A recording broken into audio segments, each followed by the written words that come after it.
Hello दोस्तों, कैसे हैं आप सब। उम्मीद है आप सभी अच्छे होंगे और अपने पढ़ाई को बहुत ही अच्छे ढंग से कर रहे होंगे। हम लोग एक चैप्टर को पूरे अच्छे तरह से ख़त्म कर चुके हैं जिसका नाम था सेल। सेल हम लोग पूरा पढ़ चुके हैं। अगर आप लोगों ने सेल का वीडियो नहीं देखा है तो पहले जाके आप लोग सेल को देखिए, फिर इस टीसू को हम लोग आज समझेंगे। तो आज हम लोग पढ़ने वाले हैं टीसू। टीसू हिंदी में इसको बोलते हैं ऊतक। तो आज हम लोग समझेंगे ऊतक को। तो सबसे पहले टिश्यू को समझने के लिए आप लोग को हम प्रोसेस बताए थे कि एक लिविंग थिंग्स कैसे बना होता है। तो सबसे पहले सेल रहते हैं, बहुत सारे सेल मिलके बनाते हैं टिश्यू। बहुत सारे टिश्यू मिलके ऑर्गन का निर्माण करते हैं और ये बहुत सारे ऑर्गन मिलके ऑर्गन सिस्टम बनाते हैं और ये ऑर्गन सिस्टम मिलके बॉडी का निर्माण हो जाता है, बॉडी का निर्माण। तो यही प्रोसेस बताए थे एक लिविंग सेल में, एक लिविंग थिंग्स में, कि लिविंग थिंग्स का शरीर का निर्माण कैसे होता है। तो सबसे छोटा यूनिट सेल है जो कि हम लोगों ने पढ़ चुके हैं अच्छा से। सेल के बाद टिश्यू है, टिश्यू यानी ऊतक। आज हम लोग पढ़ेंगे टिश्यू को। टिश्यू बहुत सारे टिश्यू मिलके ऑर्गन बनाते हैं, बहुत सारे ऑर्गन मिलके ऑर्गन सिस्टम बनाते हैं और ऑर्गन सिस्टम क्या बना देता है, एक बॉडी का निर्माण कर देता है। तो हम लोग ये पढ़ चुके हैं सेल को। तो टिश्यू समझते हैं। सबसे पहले जो टिश्यू शब्द है, टिश्यू शब्द यानी ऊतक, ऊतक शब्द कौन दिए थे। तो जो टिश्यू शब्द है वो बाई चैट दिए थे, बाई चैट। ये कब दिए थे, तो 1792 में दिए थे। तो टिश्यू शब्द कौन दिए थे, तो बाई चैट दिए थे। यानी टिश्यू शब्द कौन दिए थे, टिश्यू शब्द, टिश्यू शब्द, टिश्यू शब्द किसके द्वारा दिया गया था, तो बाई चैट के द्वारा दिया गया था 1792 में। अब टिश्यू का अध्ययन यानी टिश्यू का स्टडी क्या कहलाएगा, यानी स्टडी ऑफ टिश्यू क्या कहलाएगा। तो आगे हम लोग देखते हैं study of tissue, study of tissue, study of tissue. Study of tissue कहलाता है हिस्टोलॉजी, हिस्टोलॉजी। यानी टिश्यू का अध्ययन क्या कहलाता है, हिस्टोलॉजी कहलाता है। अब हम लोग समझेंगे कि हिस्टोलॉजी के फादर यानी फादर, हिस्टोलॉजी को फादर किसको कहते हैं। तो फादर ऑफ हिस्टोलॉजी बोला जाए, father of histology, father of histology कौन है, तो जिन्होंने ये शब्द दिए थे टिश्यू, इन्हीं को माना जाता है फादर ऑफ हिस्टोलॉजी। इनका पूरा नाम M F Xavier, M F Xavier Bichat है, M F Xavier Bichat. तो फादर ऑफ हिस्टोलॉजी पूछा जाए तो कौन होंगे, M F Xavier Bichat. अब हम लोग समझेंगे टिश्यू यानी टिश्यू होता क्या है। तो हम एक लाइन में बोल दें कि टिश्यू क्या होता है, तो ग्रुप ऑफ सेल होते हैं, कोशिकाओं के समूह को ही टिश्यू कहेंगे। या किसी भी तरह के कोशिकाओं के समूह को टिश्यू कहेंगे, तो बिल्कुल नहीं। तो किसको कहेंगे टिश्यू, किस तरह के कोशिकाओं के समूह को टिश्यू कहेंगे। तो समझते हैं टिश्यू क्या है, तो कोशिकाओं के समूह है। कैसी कोशिकाओं का समूह, जिसका आकार और आकृति सेम होनी चाहिए, उसके कार्य यानी जो मिल के काम करे तो वो काम सेम होना चाहिए, सब मिल के एक ही तरह के काम को अंजाम दे। और जिसका उत्पत्ति है यानी जो उसमें के सेल हैं, वो सेल का निर्माण भी एक ही, उत्पत्ति भी सेम होनी चाहिए। तो फिर से हम लोग टिश्यू के डिस्क्रिप्शन को समझ लेते हैं। यहाँ पे लिखते चलते हैं हम लोग। टिश्यू क्या है, यानी ऊतक, ऊतक किसे कहेंगे, ऊतक। तो ऊतक क्या है, कोशिकाओं के समूह है, ग्रुप ऑफ सेल, कोशिकाओं का समूह। अब कैसी कोशिकाओं का समूह, तो ऐसी कोशिकाओं जिसमें ऐसा सेल जिसका आकार और आकृति, आकार और आकृति समान हो। ये जब मिल के काम करे तो इसके जो फंक्शन हो यानी कार्य जो हो वो भी समान हो, कार्य समान हो। जिस तरीका से, यानी एक सेल डिवीजन होता है माइटोसिस और एक मियोसिस, यानी जो सेल इसके हो उसके उत्पत्ति भी समान हो। ऐसा नहीं कि एक माइटोसिस से सेल डिवीजन हुआ है और एक मियोसिस से उस तरह से मिल के बना देगा ऊतक, नहीं। दोनों का उत्पत्ति समान होना चाहिए। तो इसके उत्पत्ति क्या है, तो समान होनी चाहिए उत्पत्ति। उसे कहेंगे हम लोग ऊतक। एक बार फिर से समझ लेते हैं, कोशिकाओं का ऐसा समूह जिसके आकार और आकृति समान हो, कार्य समान हो और उत्पत्ति समान हो, उसे ऊतक कहेंगे। कोशिकाओं का ऐसा समूह जिसके आकार और आकृति समान हो, कार्य समान हो और उत्पत्ति समान हो, उसे ऊतक कहेंगे। आप लोग ऊतक समझ चुके होंगे। अब हम लोग समझते हैं कि इस ऊतक का इंपोर्टेंस क्या है, यानी इस ऊतक का इंपोर्टेंस क्या है। इंपोर्टेंस को हम लोग देखते हैं। इंपोर्टेंस, क्यों ऊतक को जरूरी है। तो सबसे पहले ऊतक क्या करता है, किस क्या में मदद करता है, तो श्रम विभाजन, सेल जो श्रम विभाजन का काम है, श्रम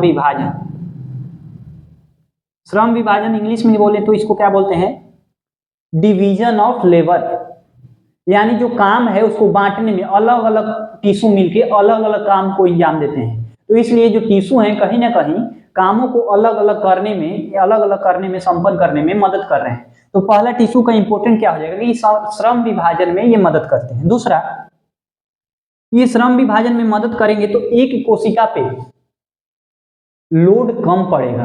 किसी भी कोशिकाओं पे अगर ये मिल के काम करेंगे तो कोशिकाओं पे, एक ही कोशिका पे लोड कम पड़ेगा। तो कोशिकाओं पे जो वर्कलोड है, काम करने का जो लोड है वो कम पड़ेगा। कोशिकाओं पे वर्कलोड कम पड़ेगा, कम।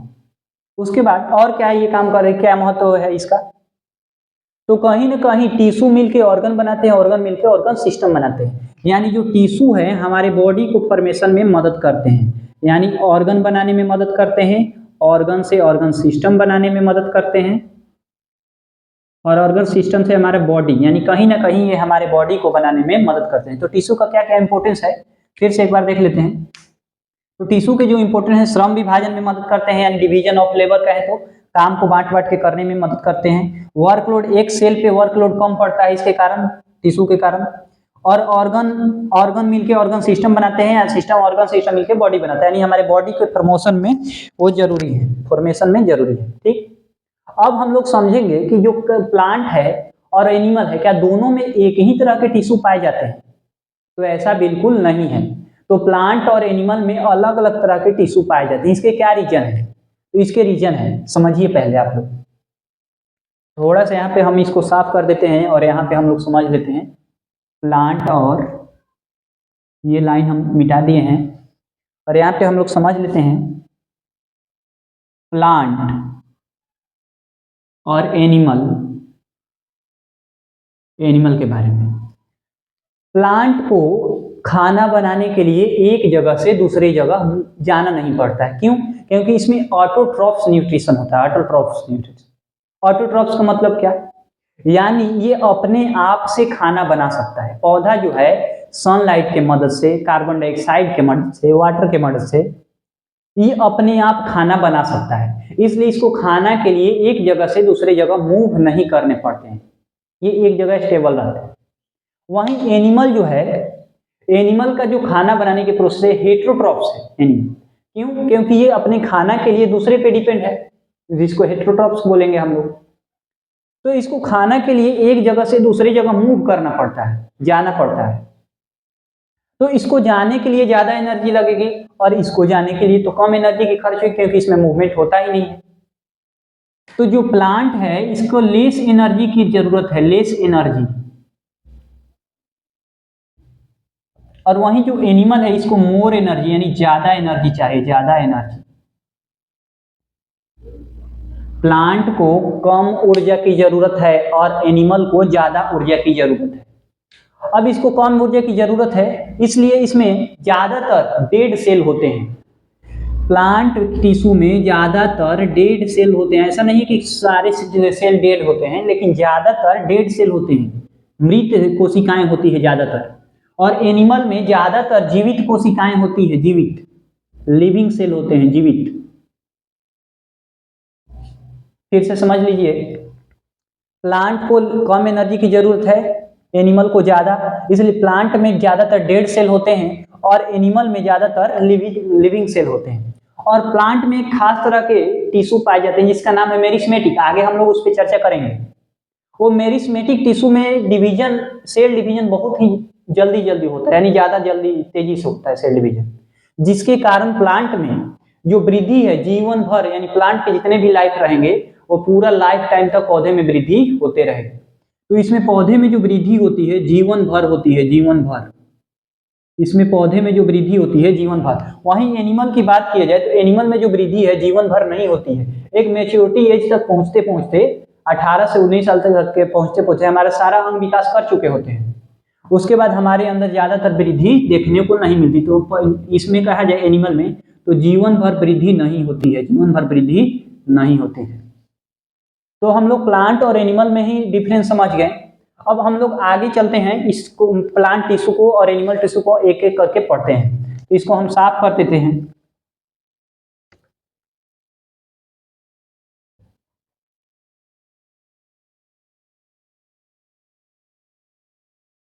अब हम लोग देखते हैं प्लांट टिश्यू, फिर उसके बाद हम लोग देखेंगे एनिमल टिश्यू। प्लांट टिश्यू, अब प्लांट टिश्यू को बांटा जाए तो प्लांट टिश्यू के दो टाइप्स हैं। एक मेरिस्मेटिक जिसको हिंदी में विभाज्योतकी ऊतक कहते हैं, और दूसरा मेरिस्मेटिक और एक परमानेंट जिसको अस्थायी ऊतक कहते हैं। तो प्लांट टिश्यू कितने तरह के? दो तरह के। एक मेरिस्टेमेटिक, मेरिस्टेमेटिक, और दूसरा परमानेंट, परमानेंट। तो पौधे में दो प्रकार की कोशिकाएं होते हैं, टिश्यू होते हैं, पेरिस्मेटिक टिश्यू और परमानेंट टिश्यू। हिंदी में इसको कहते हैं विभाज्योतकी, विभाज्योतिकी, विभाज्योतिकी ऊतक, विभाज्योतिकी ऊतक। और इसको परमानेंट को कहते हैं अस्थायी ऊतक, अस्थायी ऊतक। ठीक, अब हम लोग समझते हैं एक एक करके। इसका नाम से ही पता होता है, चल रहा है कि ये सेल डिवीजन इसमें हो रहा होगा, और इसका परमानेंट है यानी अस्थायी सेल डिवीजन उसमें नहीं हो रहा होगा, ऐसा लग रहा है नाम से। लेकिन आगे हम लोग समझेंगे डिटेल में इसको। और ये जो मेरिस्मेटिक टिश्यू हैं ये तीन तरह के होते हैं, एपिकल, लेटरल और इंटरसेलरी, इंटरसेलरी। तो मेरिस्मेटिक टिश्यू के तीन टाइप्स, एपिकल, लेटरल और इंटरसेलरी। अब परमानेंट के भी टाइप होते हैं, तो हाँ परमानेंट के भी टाइप होते हैं। तो कौन कौन होते हैं? तो परमानेंट के जो टाइप्स हैं, परमानेंट टिश्यू के जो टाइप्स हैं, एक सिंपल है, सिंपल परमानेंट टिश्यू यानी साधारण अस्थायी ऊतक कह सकते हैं, सिंपल। और ये कॉम्प्लेक्स है, कॉम्प्लेक्स यानी जटिल अस्थायी ऊतक। अब इन दोनों के भी टाइप्स होते हैं, सिंपल के भी टाइप्स होते हैं और कॉम्प्लेक्स के भी टाइप्स होते हैं। सिंपल के कौन कौन से टाइप्स? तो सिंपल परमानेंट टिश्यू के तीन टाइप्स, कौन कौन? तो पैरेनकाइमा, पैरेनकाइमा, उसके बाद पैरेनकाइमा के बाद कोलेनकाइमा, और एक स्क्लेरेनकाइमा। यहां पे लिख दे रहे हैं स्क्लेरेनकाइमा, ए है। तो सिंपल परमानेंट टिश्यू तीन तरह के, पैरेनकाइमा, कोलेनकाइमा और स्क्लेरेनकाइमा। तो क्या कॉम्प्लेक्स टिश्यू के भी टाइप होते हैं? तो हाँ उसके भी टाइप्स होते हैं। तो कौन कौन? तो इसके दो टाइप्स हैं, जाइलम और फ्लोएम, जाइलम और दूसरा फ्लोएम, फ्लोएम। तो यहाँ तक हम लोग समझ चुके हैं, इतना सारा टिश्यू हम लोग पढ़ेंगे तो प्लांट टिश्यू हमारा खत्म हो जाएगा। फिर से एक बार देखते हैं प्लांट टिश्यू कितने पार्ट में? तो दो पार्ट, मेरिस्मेटिक और परमानेंट, विभाज्योतकी और अस्थायी। और मेरिस्मेटिक कितने तरह के? तो तीन तरह के, एपिकल, लेटरल और इंटरसेलरी। उसके बाद हम लोग देखते हैं परमानेंट यानी अस्थायी कितने तरह के? तो दो तरह के, सिंपल और कॉम्प्लेक्स। सिंपल कितने तरह के? तीन, पेरेनकाइमा, कोलेनकाइमा, स्क्लेरेनकाइमा। उसके बाद कॉम्प्लेक्स कितने तरह के? दो तरह के, जाइलम और फ्लोएम। अब हम लोग सबसे पहले समझेंगे मेरिस्मेटिक को, फिर इसके टाइप्स को समझेंगे, फिर इसके बाद अस्थायी को समझेंगे यानी परमानेंट को, फिर इसके टाइप्स को समझेंगे। तो हम लोग इसको साफ कर देते हैं और उसके बाद हम लोग मेरिस्मेटिक को समझते हैं।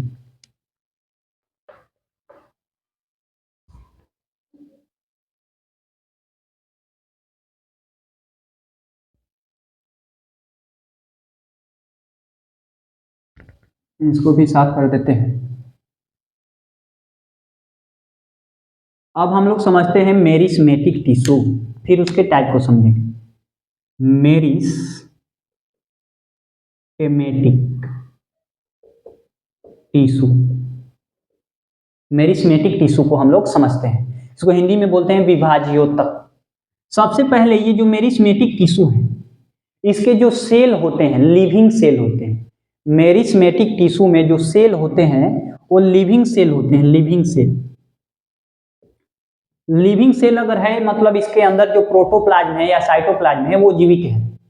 तो मेरिस्मेटिक टिश्यू के जो लिविंग से जो सेल हैं वो लिविंग होते हैं, और जो लिविंग सेल है उसमें सेल डिवीजन करने की क्षमता ज्यादा होती है। तो इसमें जो सेल डिवीजन करने की क्षमता इसका ज्यादा है, सेल डिवीजन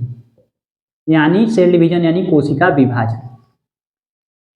दूसरा बात समझेंगे कि इसके जो इंटरसेलुलर स्पेस है, हिंदी में कहें तो अंतरकोशिकीय स्थान, यानी इंटरसेलुलर स्पेस किसे कहते हैं? दो कोशिकाओं के बीच के खाली जगह को इंटरसेलुलर स्पेस कहते हैं।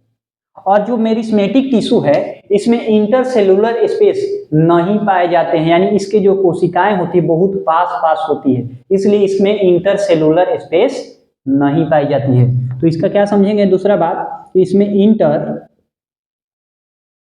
सेलुलर स्पेस नहीं पाई जाती है, नहीं पाई जाती है, पाई जाती है। तीसरा काम इसको हम लोग समझते हैं। अब इसके बारे में तीसरा बात क्या समझेंगे कि जो मेरिस्मेटिक टिश्यू है इसके जो सेल वाल है, मेरिस्मेटिक टिश्यू के जो सेल वाल है, बाहर के जो सेल वाल, वो क्या करते हैं? तो उसके जो सेल वाल हैं सेलुलोज के बने होते हैं। तो जो मेरिस्मेटिक टिश्यू है उसके सेल वाल सेलुलोज के बने होते हैं, सेलुलोज। तो पूछा जाएगा कि मेरिस्मेटिक टिश्यू के सेल वाल किससे बने होते हैं? तो सेलुलोज से बने होते हैं। ठीक, अब इसके फंक्शन को समझा जाए तो मेरिस्मेटिक टिश्यू के फंक्शन क्या है? फंक्शन, काम क्या है? तो मेरिस्मेटिक टिश्यू पौधे के लंबाई को और मोटाई को बढ़ाने में मदद करता है। मेरिस्मेटिक टिश्यू यानी विभाज्योतकी ऊतक पौधे के लंबाई को और मोटाई को यानी डायमीटर को बढ़ाने में मदद करते हैं। तो यहाँ पे हम लिख देते हैं कि पौधे के मोटाई और लंबाई, तो पौधे के लंबाई और मोटाई को बढ़ाने में ये मदद करते हैं। उसके बाद इसके बारे में हम लोग और क्या समझेंगे? ये जो मेरिस्मेटिक टिश्यू है ये इसका शेप कैसा होता है? मेरिस्मेटिक टिश्यू का शेप कैसा होता है यानी आकार कैसा होता है? तो आकार इसका देखा जाए तो ओवल होता है, अंडाकार या राउंड गोल होता है, स्फेरिकल। तो मेरिस्मेटिक टिश्यू के आकार ओवल होते हैं और राउंड होते हैं यानी गोल होते हैं या अंडाकार होते हैं। यहाँ तक तो हम लोग समझ गए। और ये जो टिश्यू है मेरिस्मेटिक टिश्यू, ये कहाँ पे पाए जाएंगे? मेरिस्मेटिक टिश्यू किस पार्ट में, पौधे के किस भाग में पाए जाएंगे? तो पौधा का वो भाग जो वृद्धि कर रहा होता है, चाहे वो जड़ हो, तना हो या फ्रूट हो या फूल हो, जहां भी वृद्धि कर रहा है, पौधे के ग्रोइंग एरिया में वृद्धि कर रहे वाले हो, जो पार्ट वृद्धि कर रहा होता है उस पार्ट में मेरिस्मेटिक टिश्यू पाए जाते हैं। तो हम लोग क्या समझें कि मेरिस्मेटिक टिश्यू जो है कहाँ पे पाए जाते हैं? तो मेरिस्मेटिक टिश्यू ग्रोइंग एरिया, वृद्धि कर रहे पार्ट में, वृद्धि करने वाले पार्ट में, ग्रोइंग एरिया। इससे आप लोग समझ जाइएगा, हिंदी इंग्लिश दोनों सेम है, दोनों भाषा में ही हम बोल रहे हैं। तो जो मेरिस्मेटिक टिश्यू है पौधे के ग्रोइंग एरिया में पाए जाते हैं। अब ये मेरिस्मेटिक टिश्यू के तीन पार्ट हम लोग समझते हैं। तीन पार्ट कौन कौन से हैं? तो पहला है एपिकल, उसके बाद दूसरा इसका है लेटरल, और तीसरा, इसको हम थोड़ा सा साफ कर देते हैं,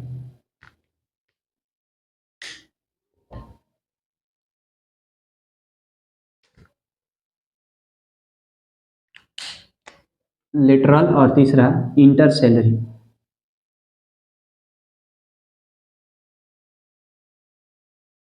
तो मेरिस्मेटिक टिश्यू के कितने टाइप्स? तीन टाइप्स, एपिकल, लेटरल और इंटरसेलरी। अब हम लोग समझते हैं तीनों को अच्छा से। सबसे पहले हम लोग समझते हैं कि ये एपिकल किस पार्ट में पाया जाता है और इसका क्या काम है। उसके बाद समझेंगे लेटरल किस पार्ट में पाया जाता है और इसका क्या काम है, फिर इंटरसेलरी को समझेंगे। तो ये हम एक पौधा ऐसे डिजाइन कर दे रहे हैं, ये पौधा के ऊपर वाला सबसे पार्ट है, ये पौधा के नीचे वाले पार्ट है, और ये बीच वाला एरिया है, ठीक। तो एपिकल जो टिश्यू है ये पौधा के सबसे स्टीम और रूट में पाए जाते हैं। स्टीम और रूट में क्या, कहीं पे नहीं, सबसे टीप पे। अब ये स्टीम है तो स्टीम का सबसे टीप तो यहीं ऊपर वाला ही एरिया होगा, यानी सबसे ऊपर। तो एपिकल जो टिश्यू है पौधा के सबसे कहाँ कहाँ पाया जाएगा, तो स्टीम में भी पाया जाएगा और रूट में भी पाया जाएगा। और कहाँ पे पाया जाएगा, सबसे टीप पे। टीप मतलब सबसे ऊपर पाया जाएगा। तो एपिकल टिश्यू कहाँ पाए जाएंगे, तो पौधे के सबसे स्टीम यानी ऊपर वाले पार्ट, चाहे वो रूट हो या स्टीम हो, सबसे ऊपर। यानी जड़ है, ये जड़ है तो जड़ के सबसे ऊपर वाले पार्ट, जड़ के सबसे ऊपर वाले। ये तना है तो तना के सबसे ऊपर वाले पार्ट यानी टिप पे।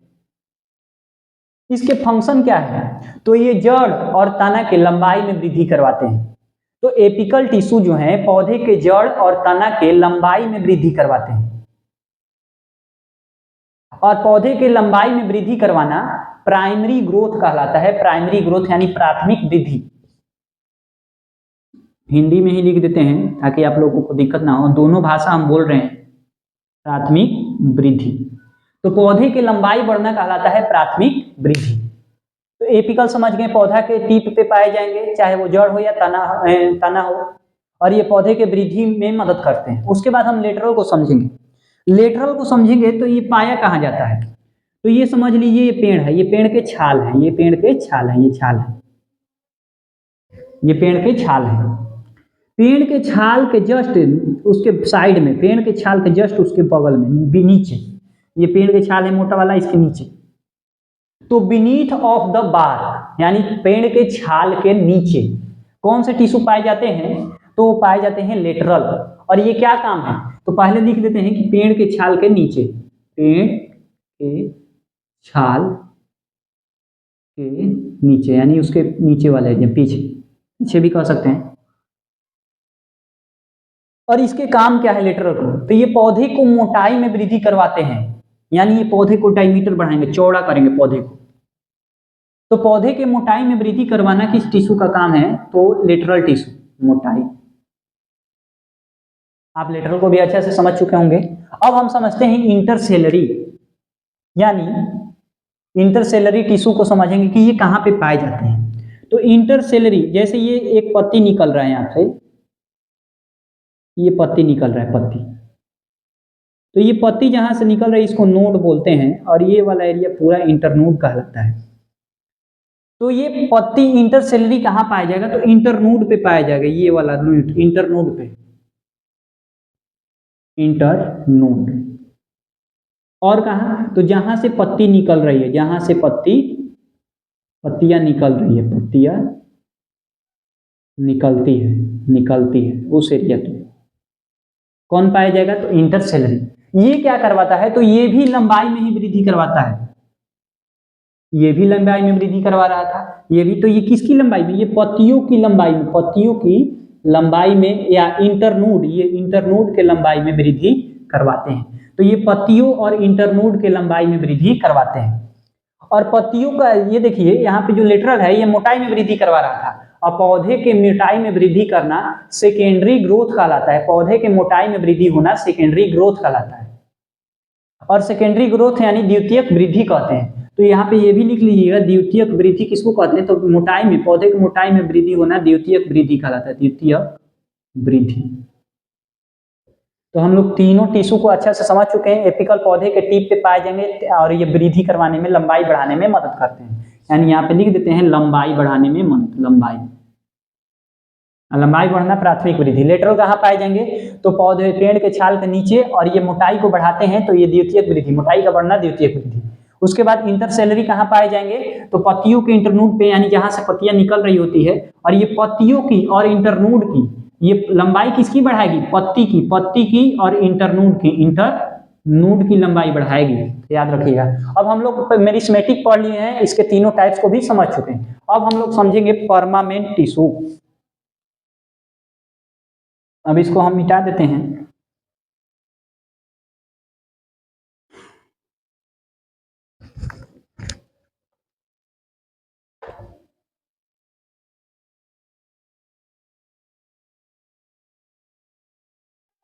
अब हम लोग समझेंगे परमानेंट टिश्यू।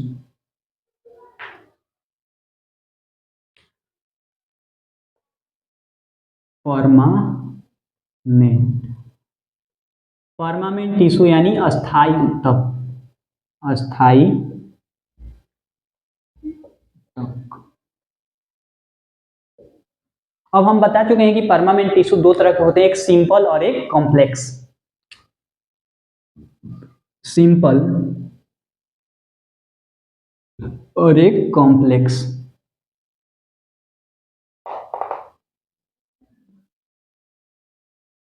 अब हम लोग सबसे पहले सिंपल को समझते हैं। तो सिंपल के दो तीन टाइप्स हैं। सिंपल के कितने? तीन टाइप्स, पेरेनकाइमा, कोलेनकाइमा और स्क्लेरेनकाइमा। तो सबसे पहले हम लोग पेरेनकाइमा को समझते हैं। पेरेनकाइमा, पेरेनकाइमा, पेरेनकाइमा को हम लोग समझते हैं। सबसे पहले इसके बारे में, इसमें जो सेल होते हैं पेरेनकाइमा के, लिविंग सेल होते हैं। पेरेनकाइमा में जो सेल होते हैं वो लिविंग सेल होते हैं। तो सबसे पहला बात क्या समझें कि पेरेनकाइमा के जो सेल होते हैं कैसे होते हैं? तो ये लिविंग सेल होते हैं, लिविंग। उसके बाद दूसरा बात, ये जो पेरेनकाइमा है, क्या इसमें इंटरसेलुलर स्पेस पाया जाता है? अभी हम बता चुके हैं कि इंटरसेलुलर स्पेस क्या है। अंतरकोशिकीय स्थान, दो कोशिकाओं के बीच के खाली जगह को कहते हैं इंटरसेलुलर स्पेस। तो ये जो पेरेनकाइमा है इसमें इंटरसेलुलर स्पेस अधिक मात्रा में पाए जाते हैं, यानी इसमें इंटरसेलुलर अंतरकोशिकीय स्थान, इंटर, हिंदी इंग्लिश दोनों में हम बोल रहे हैं तो आप लोग समझ जाइएगा, सेलुलर स्पेस पाया जाता है, पाया जाता है। तो पेरेनकाइमा के बारे में हम लोग क्या समझे कि पेरेनकाइमा में लिविंग सेल है और दूसरा कि इनमें इंटरसेलुलर स्पेस पाया जाता है। अगला बात को हम लोग समझते हैं तीसरा बात क्या है? तो तीसरा बात हम लोग देखेंगे कि ये कहाँ पे पाए जाते हैं। पेरेनकाइमा जो है ये कहाँ पे पाए जाएंगे? तो सबसे पहले पेरेनकाइमा जो है सॉफ्ट पार्ट, सॉफ्ट, कौन से सॉफ्ट पार्ट? तो ये जड़ हो गया, तना हो गया, पत्ती हो गया, फूल हो गया, पौधे के जो भी मुलायम भाग है उस पे पाए जाते हैं। जड़, तना, पत्ती, फूल के मुलायम भाग यानी सॉफ्ट पार्ट, फूल के मुलायम भाग, मुलायम यानी स्मूथ पार्ट। सॉफ्ट पार्ट आप लोग समझ सकते हैं सॉफ्ट क्या होता है, यानी लचीले पार्ट जो सॉफ्ट हो, एकदम मुलायम है। तो ये पेरेनकाइमा क्या है? तो ये लिविंग सेल है। ये कहाँ पे पाए जाते हैं? तो ये पौधे के जड़, तना, पत्ती और फूलों के मुलायम पार्ट पे पाए जाते हैं। ठीक, उसके बाद इसको देखेंगे तो इसका शेप कैसा है, यानी जो पेरेनकाइमा टिश्यू है इसका शेप कैसा है? तो पेरेनकाइमा टिश्यू का भी शेप सेम है जैसे मेरिस्मेटिक का था। कैसा था? तो राउंड एंड स्पेरिकल। इसका शेप कैसा है? स्पेरिकल,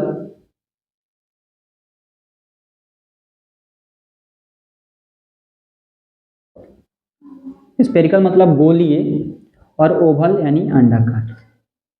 पेरेनकाइमा को हम लोग समझ चुके हैं। अब इसका समझते हैं फंक्शन। तो हम लोग किसको समझेंगे अब? पेरेनकाइमा को फंक्शन के बारे में।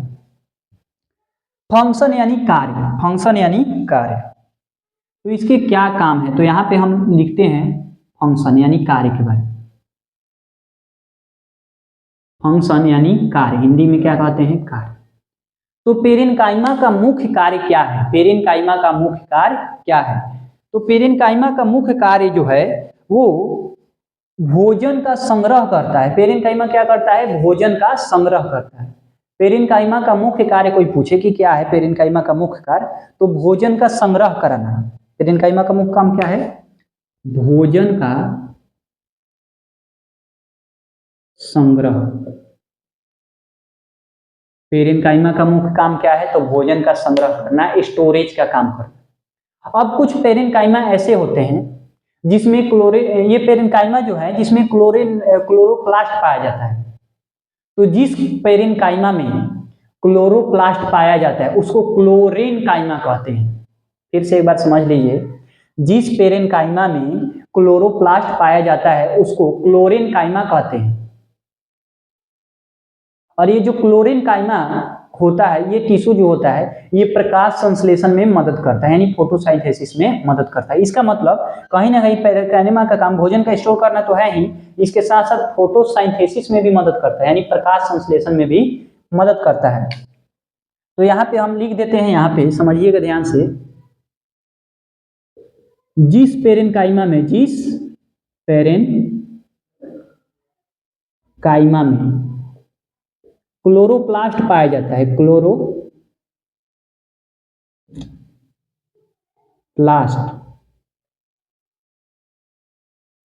पाया जाता है उसे क्या कहते हैं, उसे क्लोरेन्काइमा कहते हैं, क्लोरेन्काइमा। और ये क्या करता है, प्रकाश संश्लेषण में मदद, प्रकाश संश्लेषण में मदद करता है, मदद। तो यहां से फिर से एक बार समझ लीजिए कि जिस पेरेन्काइमा में क्लोरोप्लास्ट पाया जाता है उस पेरेन्काइमा को ही, पेरेन्काइमा ही है लेकिन नाम बदल के क्या रख देते हैं हम लोग, क्लोरेन्काइमा। और ये क्लोरेन्काइमा क्या करता है, तो प्रकाश संश्लेषण में मदद करता है। अब इसके बारे में आगे थोड़ा सा हम लोग को समझ लेते हैं, यहाँ पे जगह है तो यहीं पे हम लोग समझ लेते हैं, यहीं पे, उसके बाद ये खत्म हो जाएगा, पेरेन्काइमा हम लोग का खत्म हो जाएगा। अब देखिए, जो जलीय पौधे हैं जिसको हाइड्रोफाइट्स कहते हैं, जो जलीय पौधे हैं उसको क्या कहते हैं, हाइड्रोफाइट्स।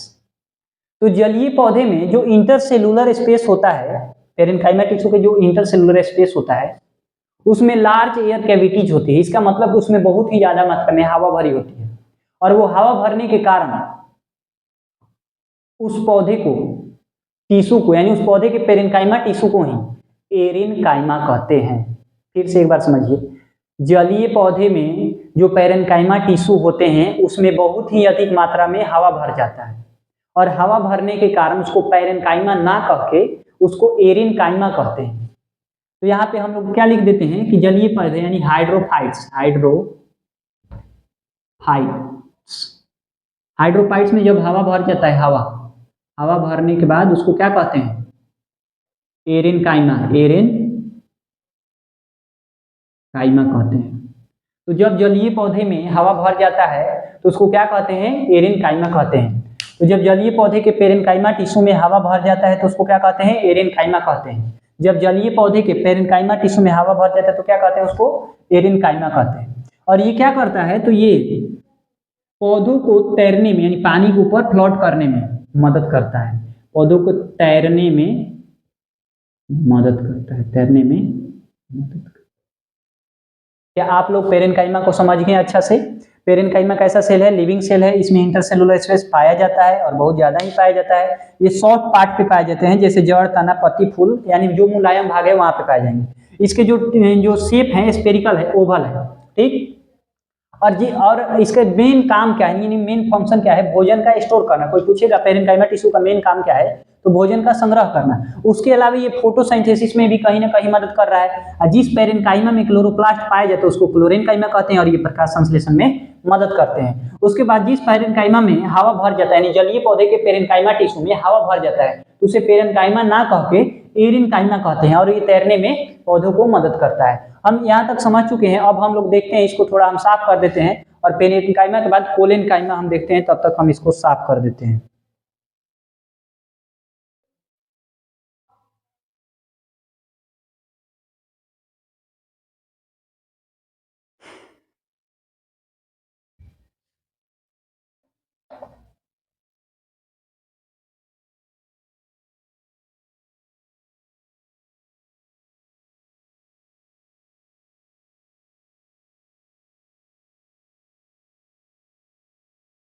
हम लोग परमानेंट टिश्यू को एक पढ़ चुके हैं, पेरेन्काइमा को। अब हम लोग पढ़ेंगे कोलेन्काइमा। ये भी तो परमानेंट टिश्यू ही है। तो सबसे पहले कोलेन्काइमा के जो सेल होते हैं ये भी लिविंग सेल के ही बने होते हैं। कोलेन्काइमा का जो सेल होते हैं वो भी लिविंग सेल ही होते हैं। तो हम लोग पहला बात क्या समझे कि कोलेनकाइमा में कैसे सेल पाए जाते हैं, तो लिविंग सेल। क्या इसमें इंटरसेलुलर स्पेस पाया जाता है? क्या इसमें इंटरसेलुलर स्पेस पाया जाता है?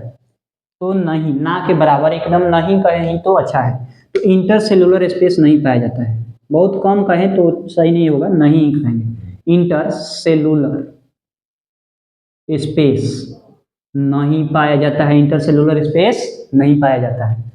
उसके बाद देखें तो इसके जो टिश्यू हैं किनारों किनारों पे मोटी हो जाती है। कोलेनकाइमा के जो टिश्यू हैं किनारों किनारों पे मोटी हो जाती है, किनारों किनारों पे, जैसे हम यहाँ पे बता रहे हैं, तो जैसे ये फिगर बना दीजिए,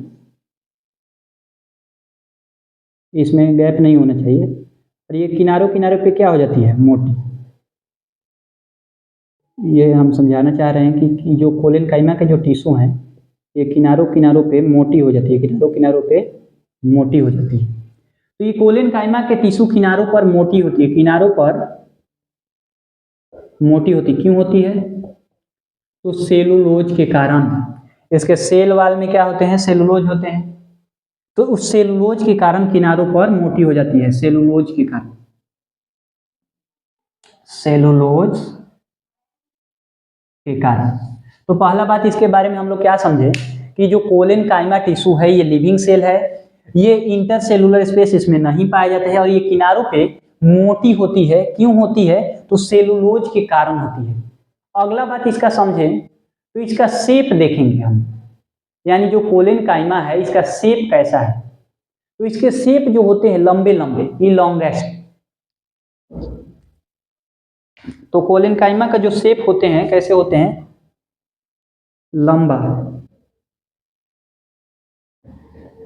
यानी ये जो कोशिका है लंबी लंबी होती हैं। कोलेनकाइमा का जो शेप होते हैं कैसे होते हैं, लंबे लंबे शेप होते हैं। और ये क्या कहाँ पे पाए जाएगा, ये जो कोलेनकाइमा टिश्यू है ये कहाँ पे पाए जाएंगे? तो कोलेनकाइमा टिश्यू, कोलेनकाइमा टिश्यू का शेप के तो बारे में पता चल गया, कैसा होता है, इलॉन्गेटेड, इलॉन्गेटेड ये भी कह सकते हैं, यानी लंबा। उसके बाद ये पाए कहाँ जाएंगे, तो इपीडर्मिस, इपीडर्मिस, यानी जो कोलेनकाइमा, कोलेनकाइमा टिश्यू है ये पौधा के किस भाग में पाए जाते हैं, इपीडर्मिस ऑफ, ये इंग्लिश में नहीं लिखते हैं, इसको हिंदी में ही लिख देते हैं, डिक्टिलिडोन्स, डिक्टिलिडोन को हिंदी में ही लिख देते हैं हम, द्विबीज पत्री तना, डिक्टिलिडोन स्टेम, सॉरी। तो इपीडर्मिस ऑफ डिक्टिलिडोन स्टेम, अब ये इपीडर्मिस क्या है, तो पौधे के सबसे बाहरी लेयर को इपीडर्मिस कहते हैं। ये एक तरह के सेल होते हैं यहाँ पे, और उस सेल को ही क्या कहते हैं, इपीडर्मिस। तो पौधे के किस भाग में कोलेनकाइमा पाया जाएगा, तो पौधे के ये डिक्टिलिडोन सिस्टम, यानी द्विबीजपत्री तना होना चाहिए, किसको कहेंगे? अब जैसे देखिएगा मटर के पौधा, उसके बीज को ऐसे फोड़िएगा तो दो पार्ट में टूट जाएगा, तो ऐसे पौधे को बोलते हैं डिक्टिलिडोन सिस्टम। आज इसमें केवल ही एक ही बीज पत्र हो, यानी मोनोकोट स्टीम बोलेंगे उसको, एक ही। जैसे गेहूं को आप चाहिए कि गेहूं के बीज को दो टुकड़ा में कर रहे हैं तो नहीं होगा, इसलिए उसको कहते हैं मोनोकोट सीड्स कहते हैं, और उसके पौधे को मोनोकोट स्टीम कहते हैं। और वहीं द्विबीजपत्री तना जो होता है उसके जो बीज होते हैं, जैसे चना हो गया, मटर के पौधे हो गए, उसको फोड़िएगा तो दो बीज पत्रों में टूट जाएगा, तो इसको कहते हैं डिक्टिलिडोन स्टीम, डिक्टिलिडोन स्टीम। तो ये कहाँ पाया जाएगा कोलेनकाइमा, तो इपीडर्मिस ऑफ डिक्टिलिडोन स्टीम, जो द्विबीजपत्री तना है उसके इपीडर्मिस पे, इपीडर्मिस क्या होता है, तो पौधे के सबसे बाहरी लेयर जो एक तरह के स्पेशल सेल से बना होता है, इसलिए इसको इपीडर्मिस कहते हैं। तो पौधे के बाहरी लेयर को बाह्य त्वचा भी हिंदी में इसको कहते हैं, उसको कहते हैं इपीडर्मिस इंग्लिश में। तो बाह्य त्वचा भी लिख सकते हैं, यानी बाहरी त्वचा। अब हम आगे समझेंगे कि इसके काम क्या है, फंक्शन, फंक्शन इसके कार्य, फंक्शन यानी कार्य, कार्य क्या है। तो जो कोलेनकाइमा टिश्यू है ये पौधे को लचीलापन प्रदान कराता है, लचीलापन मतलब देखते हैं कि इतना तेज आंधी आता है और पौधे के डाढ़ जो होते हैं स्टीम एकदम लपने लगते हैं पूरा। फ्लेक्सिबिलिटी, तो वो लचीलापन किसके कारण होता है, किस टिश्यू के कारण, तो कोलेनकाइमा के कारण। और ये क्या करते हैं, मैकेनिकल सपोर्ट करते हैं, यांत्रिक सहायता देते हैं। तो इसका काम क्या है, तो ये पौधे जो भी तेज आंधी के कारण भी पौधे टूटते नहीं है, पूरा एकदम लप जाते हैं पूरा, वो किस टिश्यू के कारण, तो कोलेनकाइमा टिश्यू के कारण। तो ये पौधे को क्या करते हैं, तो यहाँ पे मैकेनिकल सपोर्ट, यांत्रिक सहायता और लचीला, तो ये पौधे को क्या करते हैं, यांत्रिक सहायता देते हैं और लचीलापन देते हैं। यानी पौधा का वो भाग जो आंधी आने के बाद यानी पूरा ये फ्लेक्सिबिलिटी होने के कारण टूटता नहीं है, तो किसके कारण नहीं टूटता है, तो कोलेनकाइमा टिश्यू के कारण। तो याद रखिएगा इसका मेन काम, एक बार फिर से समझ लेते हैं। कोलेनकाइमा टिश्यू के में कैसे सेल होते हैं, लिविंग, इसमें इंटरसेलुलर स्पेस नहीं पाई जाती है, किनारों पर मोटी होती है, क्यों होती है, तो सेलुलोज के कारण। इसका शेप कैसा होगा कोलेनकाइमा का, तो लंबा होगा। ये कहाँ पे पाया जाएगा, तो इपिडर्मिस ऑफ डिक्टिलिडोन स्टीम, और ये किस में नहीं पाया जाएगा, तो मोनोकोट स्टीम में नहीं पाया जाएगा। मोनोकोट यानी एक बीजपत्री स्टीम, मोनोकोट स्टीम का मतलब एक बीजपत्र तना, यानी हम समझा चुके हैं एक बीजपत्र और द्विबीजपत्र, यानी जिसमें दो बीजपत्र हो तो उसको द्विबीजपत्र, यानी बीज को फोड़ने से दो पार्ट में टूट जाए तो उसको द्विबीजपत्र, और जिसमें एक ही पार्ट हो जो टूटे नहीं तो उसको मोनोकोट। ठीक, तो ये मोनोकोट स्टीम में ये नहीं पाए जाते। तो हम लोग कोलेनकाइमा को भी समझ चुके हैं, अब इसको हम साफ कर देते हैं, उसके बाद हम लोग समझेंगे लास्ट जो बचा है स्क्लेरेनकाइमा, तो हम इसको साफ कर देते हैं।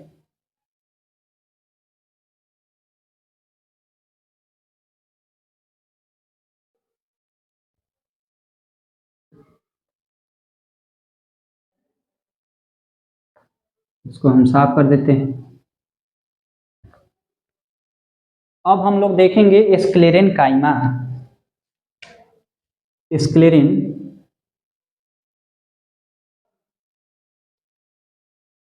काइमा। हम लोग पैरेनकाइमा को समझे, उसमें भी लिविंग सेल थे। हम लोग कोलेनकाइमा को समझे, उसमें भी लिविंग सेल थे। अब हम लोग समझ रहे हैं स्क्लेरेनकाइमा को, और इस स्क्लेरेनकाइमा में डेड सेल होते हैं। सबसे पहला बात, इसकी जो कोशिकाएं होती है वो मृत होती है, डेड सेल। पहला बात ही क्या, तो इसकी जो कोशिकाएं होती है डेड सेल होती है। इसमें एक तरह का पदार्थ पाया जाता है जिस पदार्थ का नाम है लिग्निन, और लिग्निन पदार्थ पाया जाता है जिसके कारण इसकी जो सेल वाल है बहुत मोटी होती है, बहुत मोटी। इसकी जो सेल वाल है बहुत मोटी, सेल वाल क्या होता है, बहुत मोटी, और सेल वाल बहुत मोटी होती है। ऐसे सेल वाल को लिग्निफाइड कहते हैं, लिग्निफाइड सेल वाल। तो फिर से समझते हैं एक बार, स्क्लेरेनकाइमा में जो सेल वाल होते हैं वो डेड सेल होते हैं। इसके जो सेल वाल होते हैं उसमें इसके जो कोशिकाएं होती है उसमें एक लिग्निन नामक पदार्थ भरा होता है। इस लिग्निन नामक पदार्थ के कारण ही इसके सेल वाल बहुत मोटे होते हैं, और इसके जो सेल वाल मोटे होते थे तो स्क्लेरेनकाइमा में जो सेल वाल होते हैं उसको कहते हैं लिग्निफाइड सेल वाल। स्क्लेरेनकाइमा के सेल वाल को क्या कहते हैं, लिग्निफाइड सेल वाल। अब इसके अगला बात पे चले तो हम लोग देखेंगे कि इसमें इंटरसेलुलर स्पेस पाया जाता है या नहीं। इंटरसेलुलर अंतरकोशिकीय स्थान स्पेस, तो इसमें इंटरसेलुलर स्पेस नहीं पाया जाता है, इसमें इंटरसेलुलर स्पेस नहीं पाया जाता है। फिर से एक बार देखते हैं, स्क्लेरेनकाइमा डेड सेल होते हैं, लिग्निन इसमें पदार्थ भरा होता है, ये बहुत ही मोटे, इसके जो सेल वाल होती है बहुत मोटी होती है, ऐसे सेल वाल को लिग्निफाइड सेल वाल कहते हैं, और इसमें इंटरसेलुलर स्पेस नहीं पाए जाते हैं। आगे हम लोग समझते हैं इसको कि इसके काम क्या है, यानी फंक्शन क्या है। इसके काम है जो ये भी क्या करता है, यांत्रिक सहायता करने में पौधे को मदद करता है। और क्या करता है, तो पौधे को सुरक्षा देता है। और जो पौधे के बीज होते हैं, बहुत सारे ऐसे नारियल देखे होंगे, उसके जो बीज के ऊपर का जो कवर होता है उस पे स्क्लेरेनकाइमा टिश्यू पाए जाते हैं, और ये स्क्लेरेनकाइमा के कारण ही पौधे के जो बीज होते हैं उस बीज के ऊपर के जो कवर होते हैं वो हार्ड होते हैं। तो पूछा जाएगा कि ये फंक्शन पहले देख लिया जाए इसके बाद हम लोग ये भी देख लेंगे कि ये कहाँ पाया जाता है। तो इसके काम क्या है, मैकेनिकल सपोर्ट, मैकेनिकल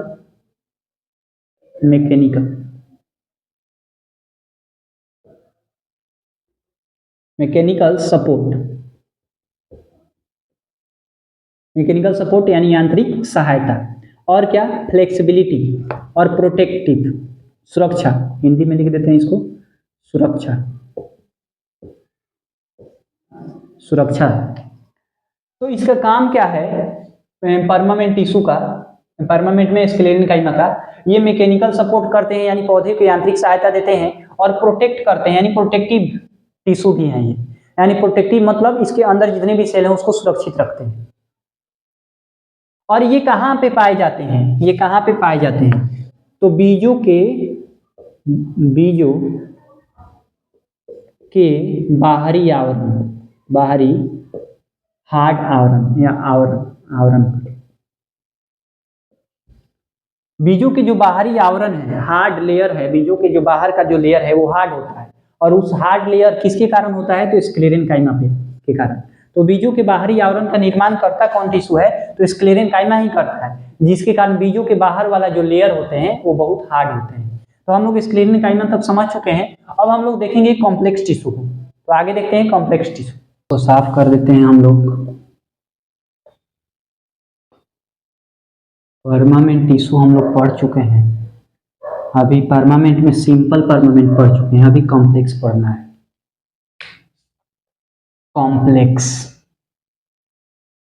कॉम्प्लेक्स दो तरह के होते हैं, कॉम्प्लेक्स परमानेंट टिश्यू दो तरह के, एक जाइलम और एक फ्लोएम, इन दोनों को हमें पढ़ना है। कॉम्प्लेक्स कितने तरह के, दो तरह के, जाइलम और फ्लोएम।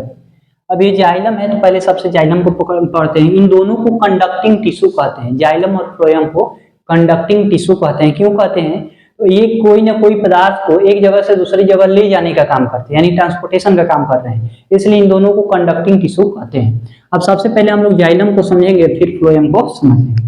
ये जो जाइलम टिश्यू है, ये जाइलम जो टिश्यू है, ये चार तरह के टिश्यू से मिलकर बने होते हैं। ये जो जाइलम टिश्यू है, चार तरह के टिश्यू से मिलकर बने होते हैं। तो ये कौन कौन से चार तरह के टिश्यू हैं, हमको इसको समझ लेना है। तो सबसे पहले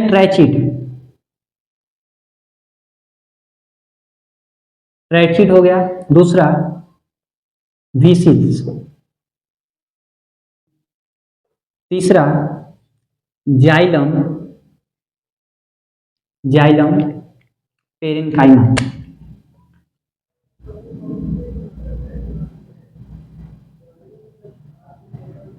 और चौथा फ्लोएम, जाइलम है तो जाइलम स्क्लेरेन्काइमा।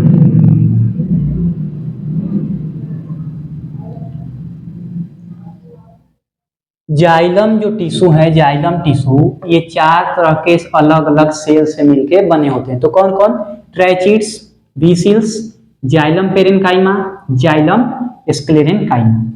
फिर से समझते हैं, जाइलम जो टिश्यू है ये चार तरह के सेल से मिलकर बने होते हैं। कौन कौन, ट्रैचिड्स, विसिल्स, जाइलम पेरेन्काइमा और xylem sclerenchyma.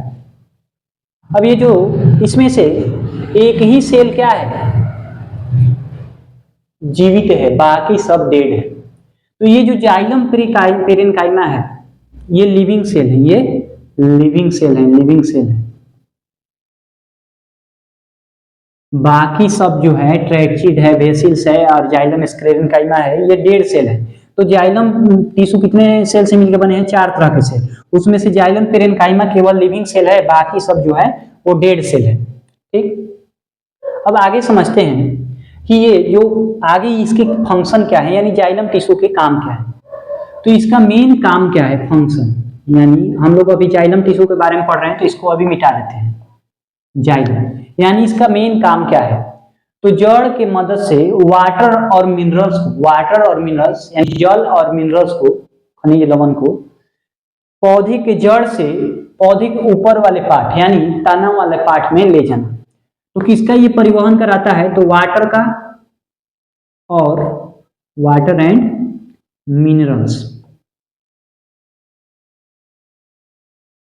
Water and minerals, water और मिनरल्स का ये ट्रांसपोर्टेशन करता है। कहां से कहां तक? फ्रॉम रूट, रूट मतलब जड़ से, जड़ से तना तक, यानी केवल एक ही डायरेक्शन में, जड़ से तना तक एक ही डायरेक्शन में होता है, रूट से, रूट टू शूट, यानी जड़ से तना तक। और क्या काम है? तो ये बाकी जो 3 तरह के हैं, यानी एक लिविंग से पेरेन्काइमा को छोड़ के, जाइलम पेरेन्काइमा को छोड़ के बाकी सब डेड हैं। और इन जितने भी से ये जो सेल हैं, ये लिग्निफाइड सेल होते हैं। इसके जो सेल वाले होते हैं लिग्निफाइड होते हैं। हम लिग्निफाइड के बारे में पहले ही बात कर चुके हैं। तो ये क्या करते हैं, कहीं ना कहीं पौधों को मैकेनिकल सपोर्ट देते हैं, यांत्रिक मजबूती देते हैं।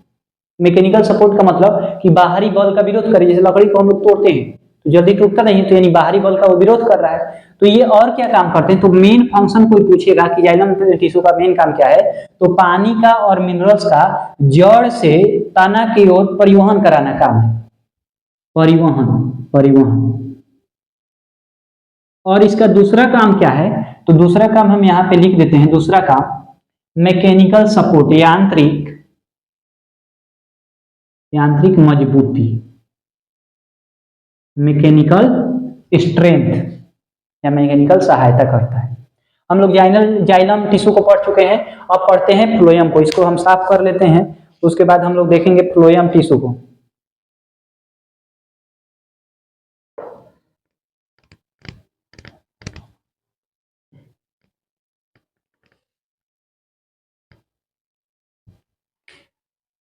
अब है फ्लोएम।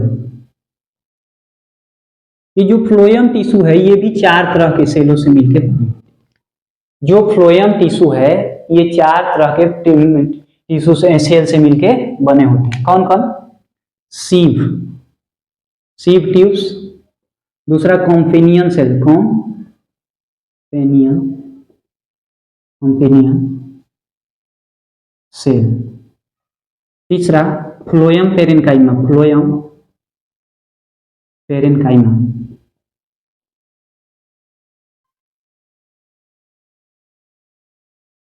चौथा फ्लोएम स्क्लेरेन्काइमा, फ्लोएम फाइबर भी कर सकते हैं, फ्लोएम स्क्लेरेन्काइमा। तो ये जो फ्लोएम से टिश्यू है ये 4 तरह के सेल से मिलके बने होते हैं। Sieve tubes, companion cell, phloem parenchyma, phloem sclerenchyma. इसमें जो फ्लोएम स्क्लेरेन्काइमा है, फ्लोएम स्क्लेरेन्काइमा, इसको छोड़ के बाकी सब जीवित होते हैं। यानी डेड कौन है? तो केवल फ्लोरेन डेड सेल है, फ्लोरेन से स्क्लेरेन्काइमा है जो डेड है, बाकी सब जो सेल हैं वो जीवित है।